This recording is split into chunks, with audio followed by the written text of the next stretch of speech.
వచ్చిన మొక్కవలెను. అతడు ఆయన ఎదుట పెరిగెను. అతనికి స్వరూపమైనను సొగసైనను లేదు.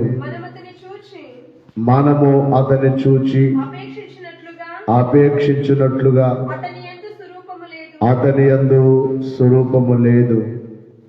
ఇంకా చదువు. అతడు తృణీకరింపబడిన వాడును, ఆయన మనుషుల వలన విసర్జింపబడిన వాడును, వ్యసనాక్రాంతుడుగాను, వ్యాధిని అనుభవించిన వానిగాను, మనుషుడు చూడనల్లని వానిగాను ఉండెను. అతడు తృణీకరింపబడిన వాడు గనుక మనము అతనిని ఎన్నిక చేయకపోతే చాలు. ఇక్కడ ఒక్కొక్క మాట ఒక్కొక్క ప్రసంగముగా మనకు కనపడుతుంది. అందులో ఒక్క లైన్, ఒక మాట ఏమిటంటే, అతడు తృణీకరింపబడిన వాడు లేక విసర్జింపబడిన వాడు. మరొక భావము నిరాకరింపబడిన వాడు. అతడు తృణీకరింపబడిన వాడుగా కనబడుచున్నాడు. యేసుక్రీస్తు వారు భూమి మీదకి వచ్చినప్పుడు ఆయనను అంగీకరించక, ఆయనను అంగీకరించిన వారు కొందరైతే తృణీకరించిన వారు ఎందరో, ఆయనను నిషేధించిన వారు ఎందరో, ఆయనను నిరాకరించిన వారు ఎందరో మనకు కనబడుతున్నారు. ఆ రోజు ఈ రోజు నేటికి కూడా ప్రభువును నిరాకరించేవారు మాకు వద్దు, యేసు ప్రభు మా దేవుడు కాదు, యేసు క్రీస్తు అందరికీ దేవుడు అని, అందరికీ ప్రభు అని దేవుని వాక్యము తెలియచేస్తూ ఉంది. లోకమంతటికి ఆయనే దేవుడు, లోకమంతటిని కలుగు చేసిన వారు ఆయనే. కానీ లోకములో ఉన్న మానవుడు నేటికి ఆయనను అంగీకరించక తృణీకరించుచున్నారు, నిరాకరించుచున్నారు, మాకు వద్దు అంటున్నారు. ఎందుకు మానవుడు ఆ రోజు యూదులైన వారు, నేటికి ప్రజలైన వారు ఎందుకు ఆయనను నిరాకరించుచున్నారు అని మనం చూసినప్పుడు, మొట్టమొదటి మాట, దేవుని మాటకు లోబడని వారు ఆయనను తృణీకరిస్తారు అని యెషయా గ్రంథం 6వ అధ్యాయం 9-10 వచనాల్లో ఈ మాటలు మనం చూస్తాం. త్వరగా చదవండి. ఈ జనులతో ఇట్లనుము, మీరు నిత్యము వినుచుందురు గాని గ్రహింపకుందురు, నిత్యము చూచుచుందురు గాని తెలుసుకొనకుందురు.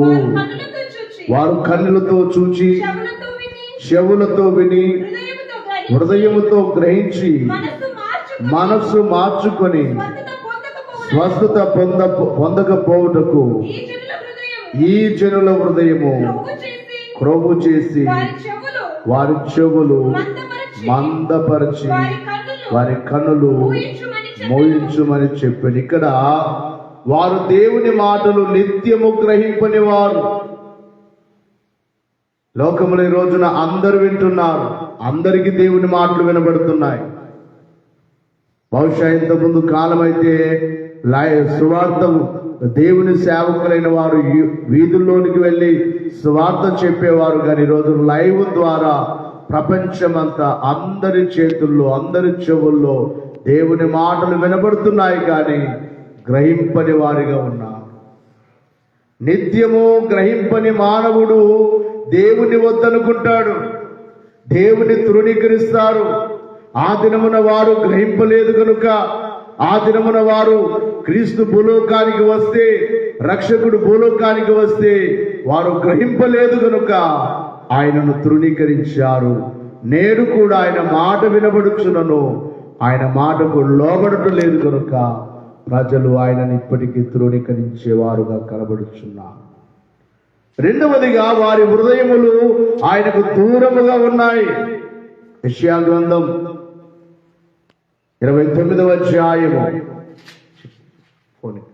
యెషయా గ్రంథం 29వ అధ్యాయం 13వ వచనాన్ని చూస్తే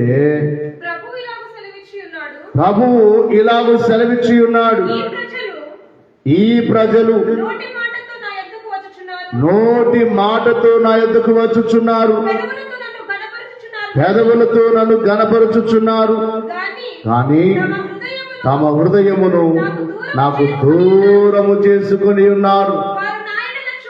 వారు నా యెడల చూపు భయభక్తులు మానవుల విధులను బట్టి వారు నేర్చుకొని పెదవులతో నన్ను గణపరుస్తున్నారు, గాని నోటి మాటల చేత నన్ను గూర్చి పాడుచున్నారు. నన్ను గూర్చి వారు ప్రార్థన చేస్తున్నారు, గాని వారి హృదయములు ఆయనకి ఎలా ఉన్నాయటమయ్యా? దూరముగా ఉన్నాయి. హృదయాలు దగ్గరగా లేవు, హృదయములు దేవునికి ఇవ్వలేదు. ఒక్కొక్క మాట వివరించాలంటే చాలా సమయం పడుతుంది. ఇక మూడవ మాట ఏమిటంటే లోబడని వారు. యెషయా గ్రంథం 65వ అధ్యాయం 2వ వచనములో ప్రభు అంటున్నారు, దేవుడు అంటున్నారు, లోబడని ప్రజలు తమ ఆలోచనలను అనుసరించి చెడు మార్గములను నడుచుకొనుచు లోబడనొల్లని ప్రజల వైపు దినమంతయు నా చేతులు చాపుచున్నాను. లోబడనొల్లని ప్రజలు, దేవునికి లోబడని వారు, సృష్టికర్తకు లోబడని వారు, మానవుని కొరకు ప్రాణమిచ్చిన రక్తము కార్చిన ప్రభువునకు లోబడని ప్రజల వైపు ఆయన చేతులు చాపి పిలుస్తున్నాడు. వారు లోబడలేదు కనుక ఆయనను నిరాకరించేవారుగా కనబడుచున్నారు.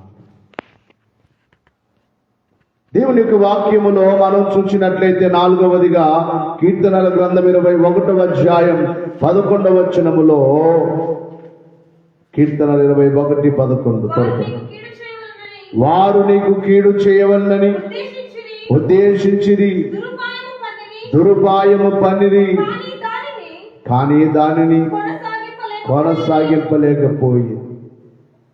దేవునికి ప్రభునకి కీడు చేయాలనే మనస్సు కలిగిన మానవుడు నాడైనా నేడైనా, నేడు క్రైస్తవుల పైన, నేడు మందిరాలపైన, దేవుని మందిరాలపైన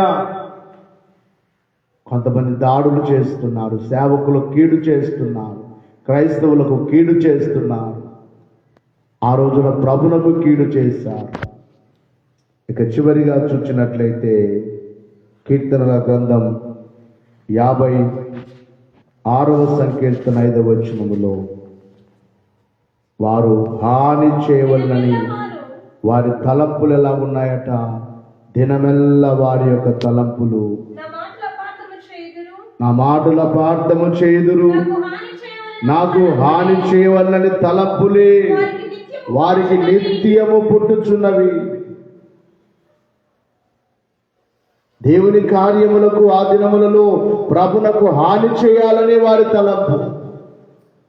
అందుకే 4 సువార్తల్లో చదివినప్పుడు ఎప్పుడు చూచిన ఆయన ఎలా సంహరిద్దామా, ఎలా చంపుదామా అని ఆలోచన చేసినట్లుగానే మనకు బైబిల్లో కనబడుతుంది. కాబట్టి హాని చేయవలనన్న తలంపులే నిత్యము వారిలో ఉన్నాయి. అందుకే వారు ప్రభుని అంగీకరించక నిరాకరించుచున్నారు. మనం అంగీకరించాం, ఏనాడు నిరాకరించక రాకడ వరకు ఆయనలో కొనసాగి వర్తిల్లి మేఘమెక్కుదాం. ప్రభు రాబోతున్నాడు, ఆయన రాకకు సిద్ధపడదాం. దైవాశిష్యులు కలుగును గాక. అందరూ మోకరించి చిన్ని ప్రార్థన వాక్యం నిమిత్తమై ప్రభాకరు ప్రార్థన.